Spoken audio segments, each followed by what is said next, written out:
I think we only see what we want to see. I'm going to be honest with you. It's much deeper than that. You got to get to the source. Some might say it's an ego. I think it's pride. I'm going to go with pride first. Okay. We don't work with people that are just driven by ego because they can't hear. I mean, we were talking about cash flow problems, no profitability, people in the wrong seats, lack of accountability. If the listener is somebody running a business, just give it as much as you can without burning out. Please don't burn out. There's a difference between a dream chaser and a dream catcher. Hey, everybody, and welcome to the Dream Catchers podcast. I'm your host, Jerome. And we went north this week, ladies and gentlemen. We found Jen Goldman, and she is the business transformer. Jen, how are you? I'm good. How are you?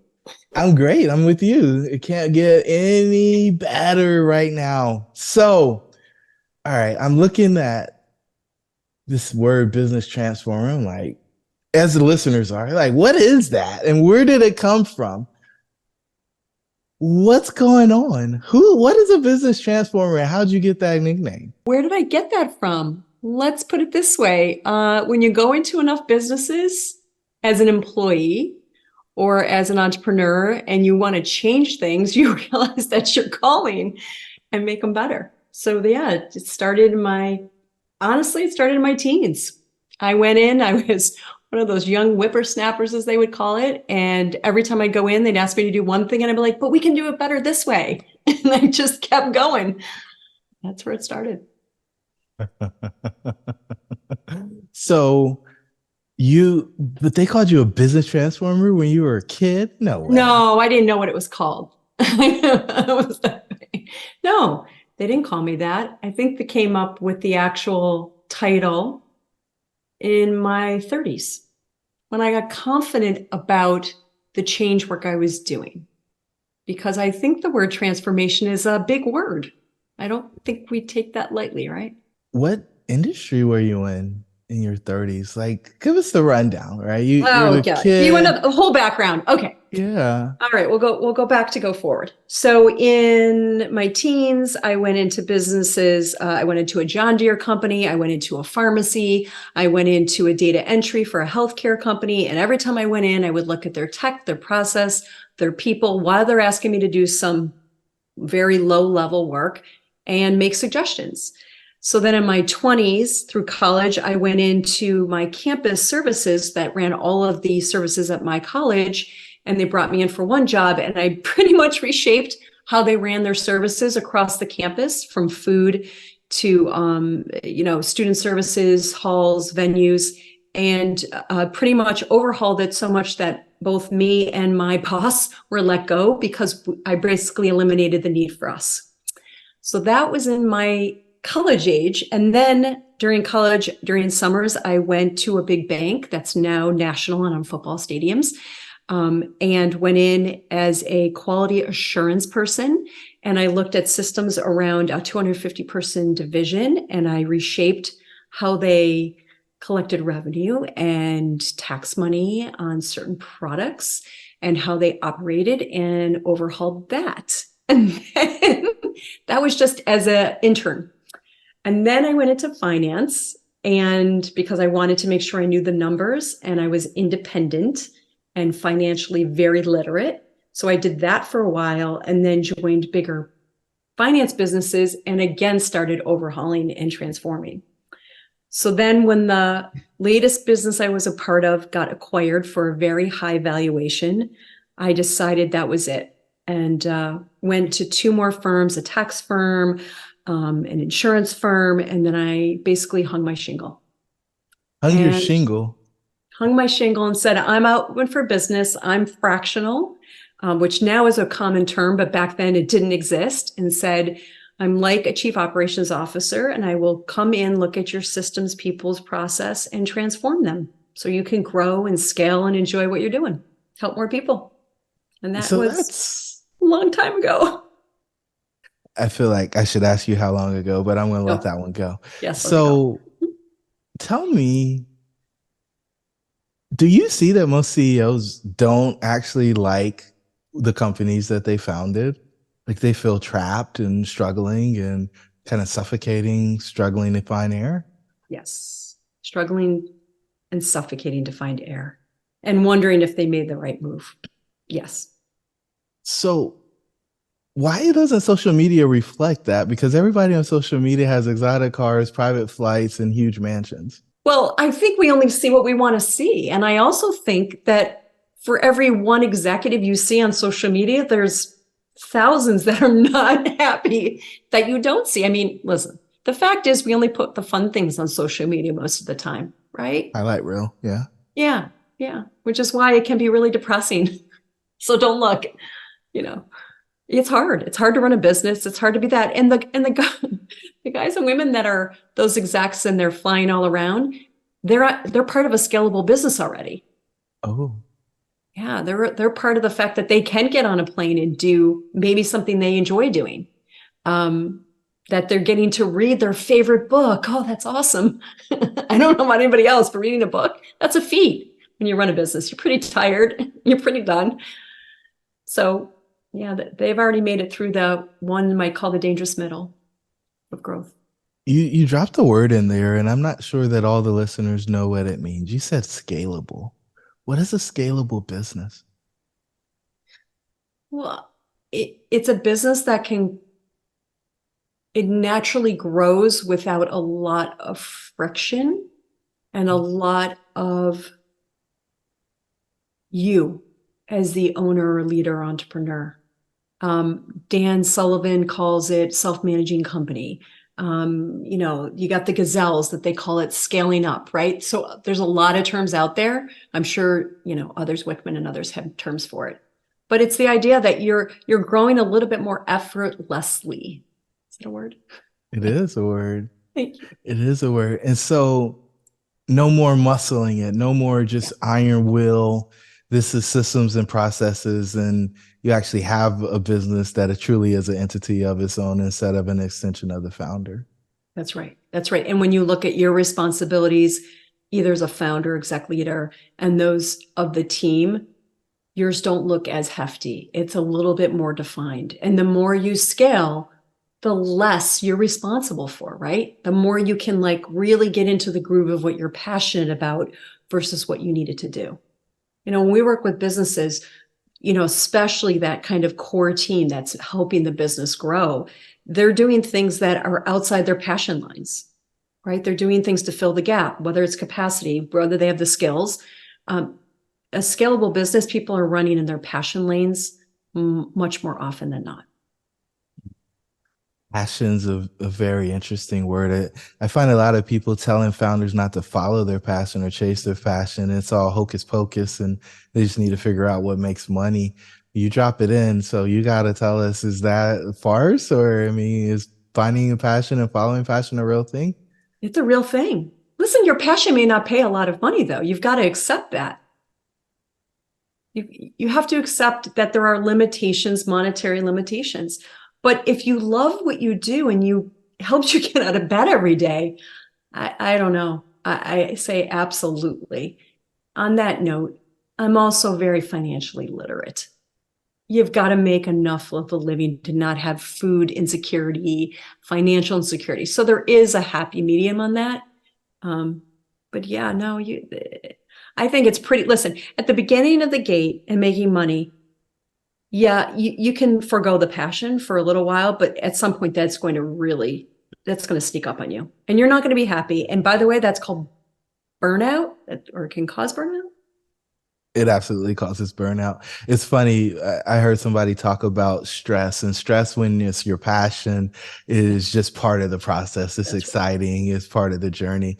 But stress when you don't like what you're doing leads to absolute 100% burnout, fatigue, exhaustion, and all the other words. So, all right, but you're helping, if I understand this correctly, for founders who are in their passion and they're actually doing the things that they're supposed to be doing, but they know that it's not running smooth. They've got a lot of friction. You're helping to remove that friction through your transforming process. And by the way, we didn't actually talk about your shingle. What's the name of your shingle? Is there a sign underneath the shingle? What's going on? Yeah, let's be fair. Okay, so my shingle started off as Jen Goldman Consulting, really, really creative there. Then in year one, I went to My Virtual COO, and everybody thought I was a bird. because this is a long time ago. People didn't know what COO stood for.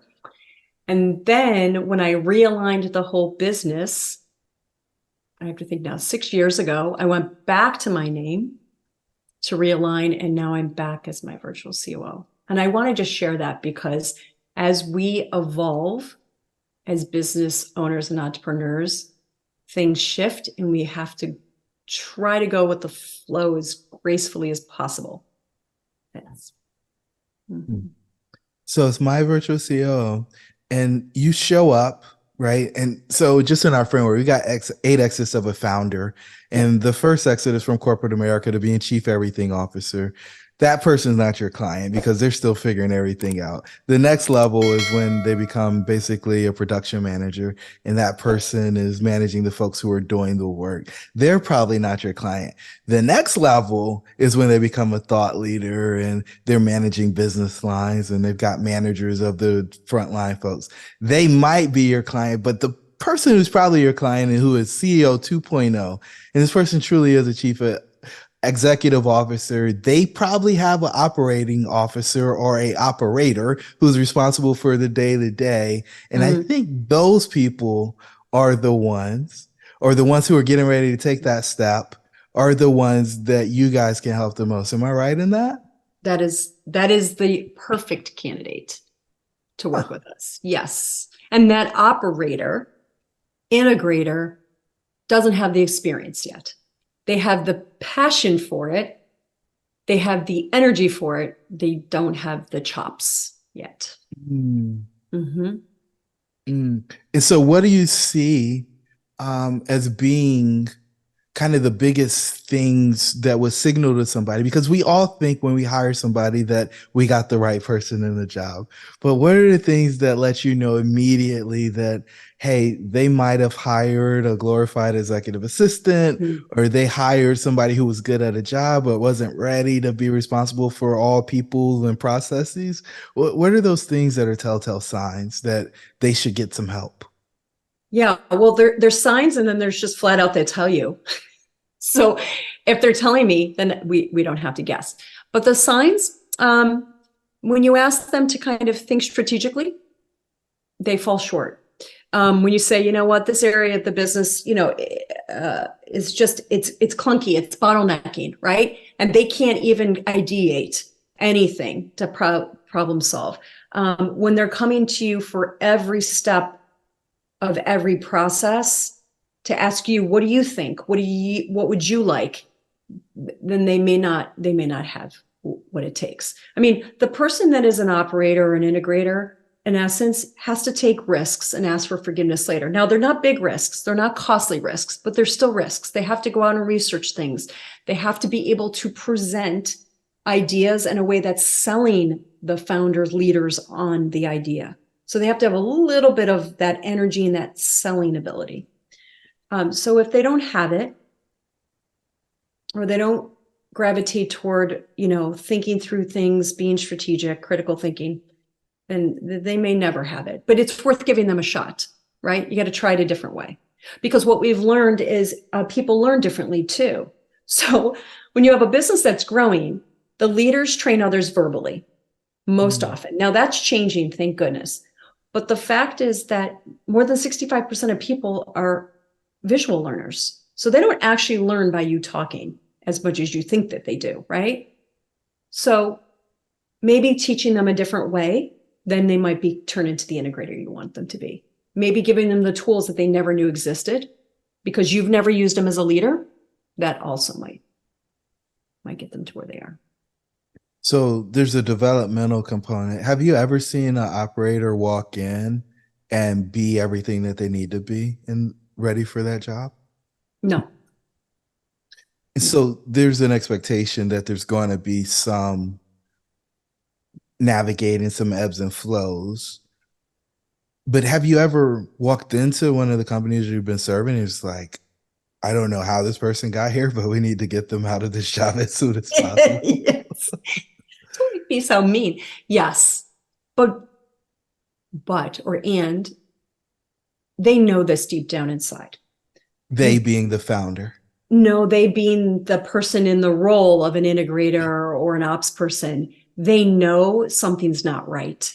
Not because somebody said it to them, because they're not comfortable and they're not able to grasp. And so when people are not in the right seats, they usually know they're not in the right seats. Okay. Oh, It's our job to basically cultivate that out of them, for them to say, I'm not in the right seat. I want to be moved. I want to be here versus there. So that's how we usually do it. It's pretty rare that we go in and say, that person is not good and out, without them almost articulating where they want to land. And that includes, by the way, the founders and leaders. Let's just be clear. They might be in a position too, just like that operator, that doesn't fit them. They just don't know how to get to the next step.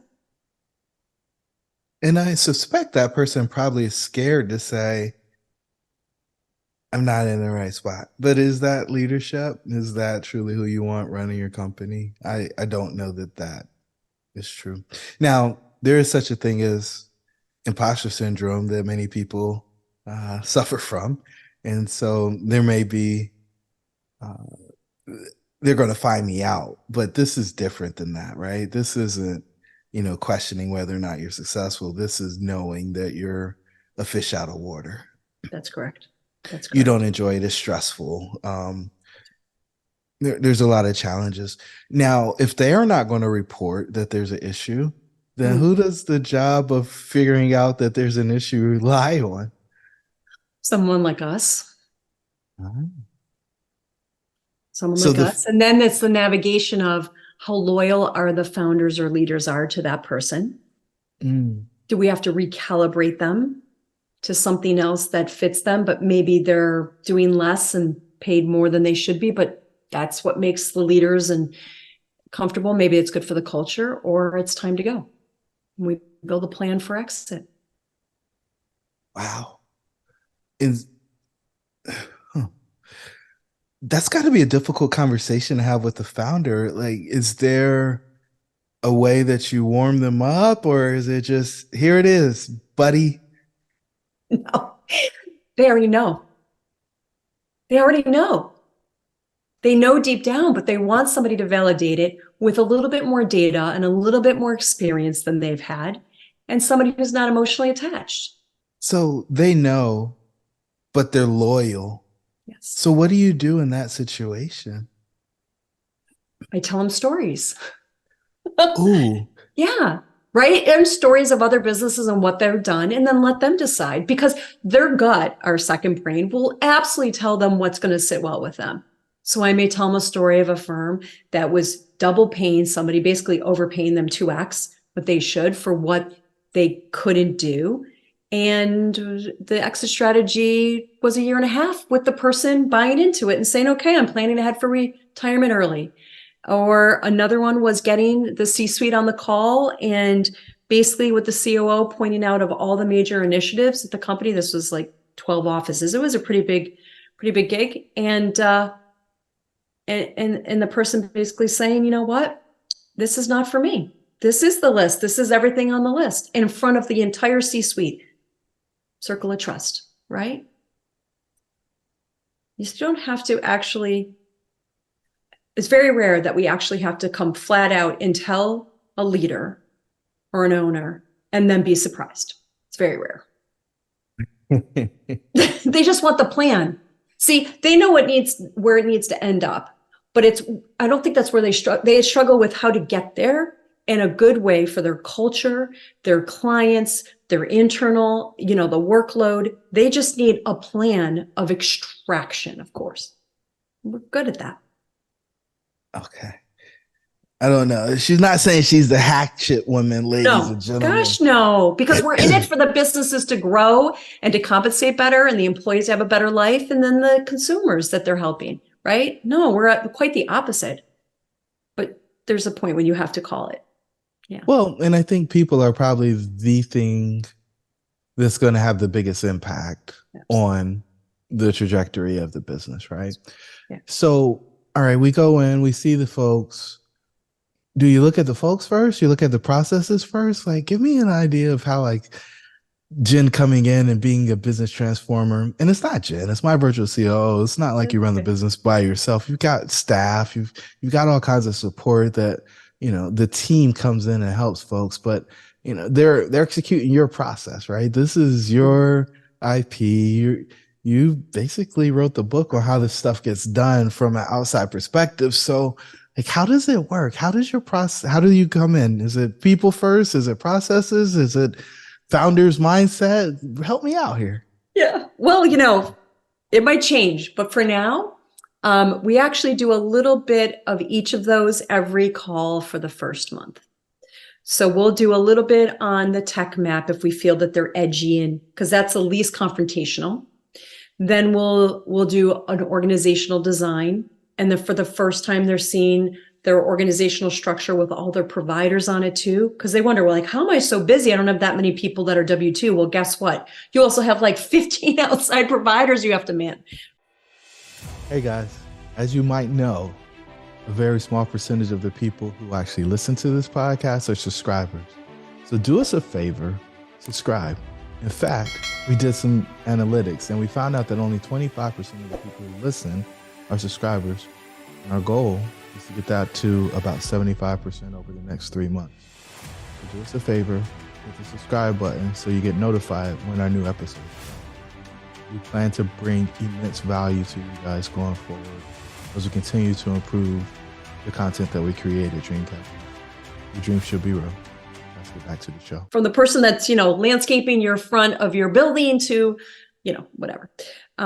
So we do the org design. We do a 5-year growth projection. We call it a napkin style for engineers because they would pick this one apart, but it is actually dead on accurate. And it just says, okay, if you want to grow to X, how much more business would you need to bring in each year?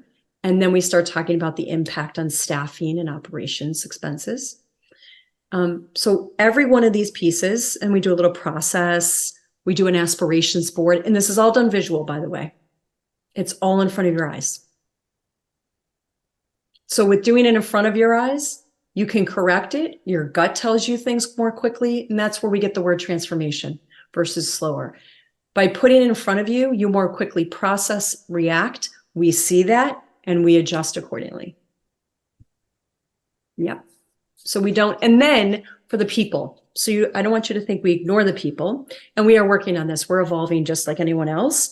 We are doing more light assessments. We're trying to find a series of light assessments that are very inexpensive and also give us a flavor of the people. So one is like we do VARC. How do people learn and soak in information? Another one is maybe predictive index. We have another one for trust. What's the trust level among the team? Because when you go through changes, you got to trust each other and trust whoever's presenting the change.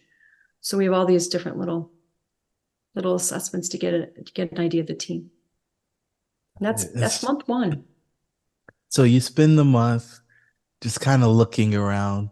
When you come in, are you already looking for a specific thing based on the conversation with the founder that brought you in? Or is it the operator that's bringing you in and telling you, hey, we got these issues? Like, how do you know how to identify the problem? Yeah. Well, sometimes it's the owner or owners, and sometimes it's the operator who actually even calls and say, could you convince my owner to hire you guys? Those are the best. The hardest, but the best. Yeah, whatever they say their problem is, though, I'm going to be honest with you, it's much deeper than that. You got to get to the source. But because everyone at the company is emotionally attached, whether it's financially, they're an employee, or the owner, and they're emotionally, this is my baby, they are really not going to say the source. So we try to keep our eyes wide open, use our intuition, and we just listen for what is the core source. And then if they can bear it, we will go right for that topic. If they can't, we'll go light. And that's quick wins. Like, oh, well, you know what? You could improve this to give yourself more time and energy to then tackle the bigger issue. So we just kind of gauge what angle we're going to go at for presenting the issues. That's so good, Because I think so many folks, especially if they're outside, they want to go for the juggler. They want to go for the big juicy one. I used to tell the people when I gave blood, hey, that vein is deceptive. It's going to roll on you if you try to poke that one. This one down here, it's going to sit pretty for you and it's That's going to right. give you everything you need. And time after time, they would go and it would roll. And then they want That's to go right. fishing in my skin. I'm like, no, I'm going to bruise. You got to get out of there. You missed. That's Try right. somewhere else. But you do that a few times as a consultant, you learn pretty quickly that that's not the way that you build trust, deepen the relationship, and get to a place where you truly are the advisor. Because even if they hired you without some success with the guidance that you gave them, I don't think they actually see you as an advisor to them. Mm-mm. No, because then you're impersonal. You're not hearing them. And you've got to hear them and what they can bear. It would be like somebody coming into my business or anyone's and saying, almost like, you did this wrong. Well, wait a minute. I'm here. I created this business. I'm able to afford you. I didn't do something wrong. Maybe I made some missteps, but don't come in and tell me I did everything wrong, because that's what you hear as the owner, right? And it's, some might say it's an ego. I think it's pride. I'm going to go with pride first. Okay. We don't work with people that are just driven by ego because they can't hear. We want people that are proud of what they're doing, who they're doing it for, and how they're doing it might need a tune up, right? Yeah. Yeah. You can't do that. No, don't get me wrong. There are certain times in the engagement when I'm like, okay, enough. We're going to put the big elephant in the room. Like, we've danced around this enough. We've fixed all these little things and this and that. And, we've taught your team to kind of step it up, but now it's your turn as the leader, or the operator. But you gotta pick the right time. Okay. Okay. So we're going to go here because I think we would do the listeners a disservice if we did. So they hire you, they bring you in, and they got all the answers, right? They went on WebMD and they found out what disease they have. And they're coming to the doctor and saying, hey, I got cancer, diabetes, and heart disease, and you better operate tomorrow or it's all over. How do you wade through all of I call the muckety muck, the mud, and actually get to a place where you find something solid that you can begin to build strategy off of? I think that's where the Kenzens or the quick wins come in. We're going to test their appetite for change, but in a small way. And that actually tells us the sequence of the following improvements, to be fair. Today, great example, just got off of a call and been with the business for 3 months, looking at things, assessing, talking, a couple quick wins. And you know what? And the point, we had to have this discussion of, okay, this is the sequence. Can you bear it? Can you do it? And we'll see. Can you do it? Can you do it? Are you up for this? Is this what you really want? It's a Can you tough do it? question. It's a tough question because you don't know. I'm asking somebody who doesn't really know what they're saying yes to. Right? And again, I do think, okay, the trust factor and all that, you have to earn it. You have to earn it. Credibility. So we have people believe that we have the experience when we start, right? That's the credibility, but now we have to earn it. And the earning is in the quick wins. The earning is the listening. The earning, I'll tell you where it is too. We write out all the major initiatives and improvements. And they see that if they want to see it. Let's be clear, right? We write it so they know we heard them. I think that right there sets the table for trust. And they heard us. They know how we operate. So their recommendations are customized to us. I think once you get there, I mean, it's hard work now, right? We're implementing a lot more faster, but they're game because they know that we've got them. We understand them. You are passionate about this. How did you get passionate about it? Really? Do we need to? We do.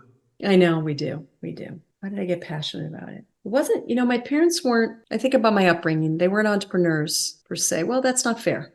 They were on the side. of their day jobs. You know, I see too many people have seen too many people not really happy in their jobs. And maybe it was being in finance too and sitting in front of people and them feeling like they were out of control, like they weren't in control of their own destiny. And that's a really helpless feeling sometimes. So being an entrepreneur, starting a business, so for the leaders, right, the founders, giving them back that ownership and that pride, because they're burning out, right? They're struggling, they can't breathe, they want to grow it, they want it to be a self-managing company so they can start to extract themselves. You know, I wanted to give that back to them because I've seen it when it is like that, and it's amazing. It's amazing. And yeah, I do get a little dopamine and endorphins from this. As I joke, I'm an ex-athlete. I can't get them from doing athletics. So this is my kicker. So it's really that kind of like financial freedom, that financial independence, and also then giving it to your employees, right? Giving them that value. Listen, they're spending 8, 9, 10 hours a day or more living in your company. And you want them to feel that buzz. There's certain days when it's not great. I'm not going to kid you, right? But most days you want them to feel that buzz, and you also want them to not be worrying, because the worry, and that's maybe where this comes from. Thank you for delving deep. Seeing family members worry about money, getting paid. That's a horrible feeling. That financial insecurity is a terrible feeling, and it causes health problems. It causes burnout and all that.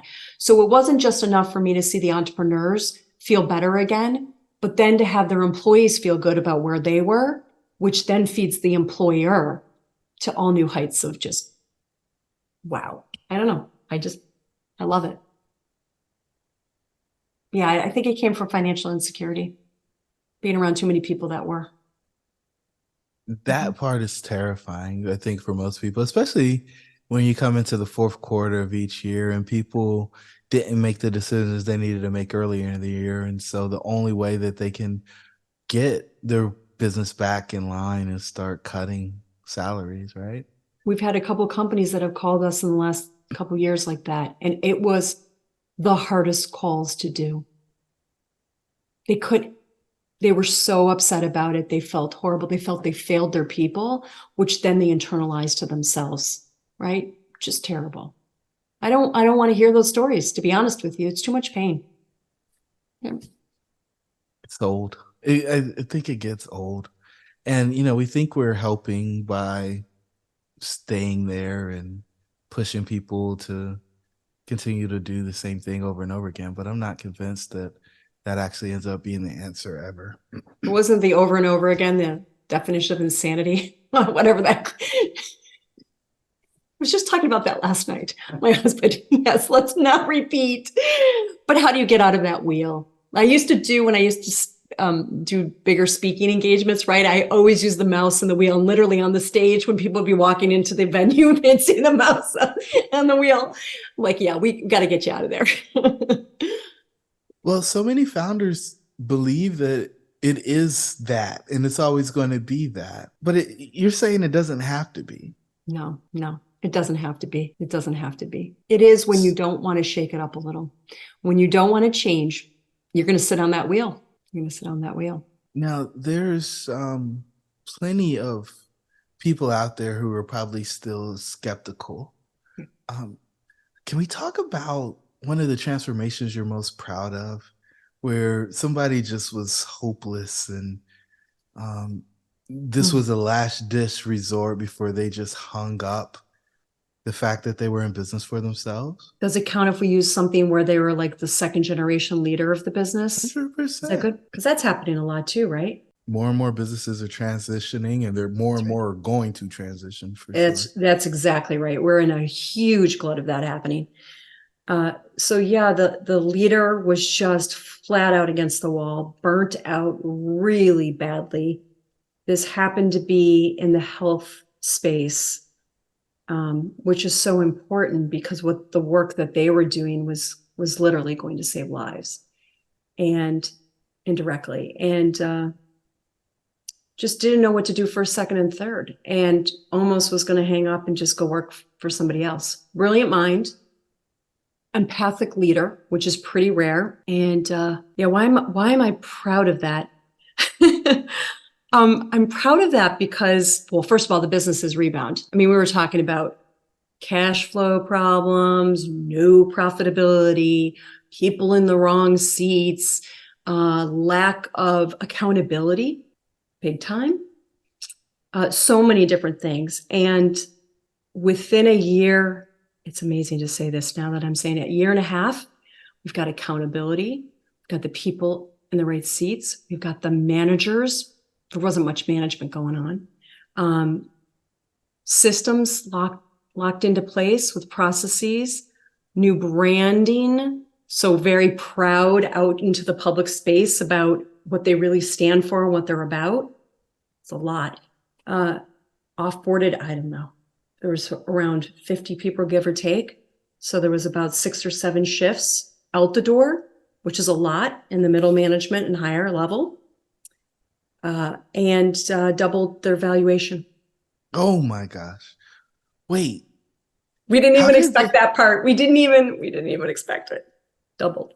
Double their valuation. So let's go back. Okay. Because the person is getting ready to lose the business that one of their parents handed down to them. They built from nothing. How did they even get the wherewithal to say, I am not profitable, but I'm going to invest in my business anyway? That's a great question. Passion. I'm going to make this work. Like, I will not give up without a fight. Yeah. Because knowing deep down that for the most part, they had the right people. They had, for the most part, right? And for the most part, they had the ability to make a very good living for the execs and the employees. Their mission, their purpose, all that was great. It was all great. So it was pretty hard. And to be frank, it's not like they had run through multiple consultants. Now, that is not always the case. But usually when businesses reach out to us, they might have worked with a coach, but not a consultant, meaning somebody's going to roll up their sleeves, live a little bit in their world, right? And then, try to lead by example, fix and do and train. Yeah, I think that was this. I'd like to think that was a last ditch effort. Wow. That takes some strength and some courage. But what this goes to show is when you bet big with the right team, you can get an outcome that you didn't even see coming. I mean, I think they would have been glad just to keep the business going, keep the cash flow, keep the checks rolling. But this is, a life-changing event. So that's a leader that's willing to take a risk though, too, right? Yeah. Okay. I mean, one of the things I think that happens with founders, not as much second gen. So this is a second gen, that came in, and then not even, by the way, it wasn't even family, just to be clear. The second gen was just literally somebody appointed to be president. Wow. But usually they don't have as much risk as the founder, right? The founder has more of the risk, and has always had that. So to find a second gen that is willing to take some risks and live by them, maybe that's the point. That's why it was possible, and that's why it happened. I love it. Somebody else might have just given it up. Yeah. All right, y'all. Like we gave you everything. We gave you why she is doing this, the passion behind it. We've given you the success story of the business doubling the valuation. We've given you a little peek into the process and how they come in and build trust with you before they say, all right, here's the real thing you got to take in order to take this thing to the next level. And we've even gone into the track record that led to the place where this process of having a fractional COO has been created and developed. So as we wrap up, Jen, the final question, the one I try to ask at the end of every episode is, what's the one thing you want the listeners to take away from this episode if they don't remember anything else? If the listener is somebody running a business, just give it as much as you can without burning out. Please don't burn out. And remember, most importantly, that your people are your most important part of that business. That's the one thing you can take away is if they're your raving fans, you got this. You can do it. How can the listeners get in contact with you if they want to learn more about My Virtual COO? Just Google My Virtual COO. We come up number 1. How is that possible? I don't know. I just don't know. And it's all great. I'm grateful. I'm just grateful. All right, ladies and gentlemen, you heard it from Jen herself. Do the work. There's no substitute for the work. But make sure you don't push yourself to the place where you burn yourself out. But remember, you can't burn yourself out if you're working in your passion. Until the next time, your dreams should be real. We'll talk to you in the next episode.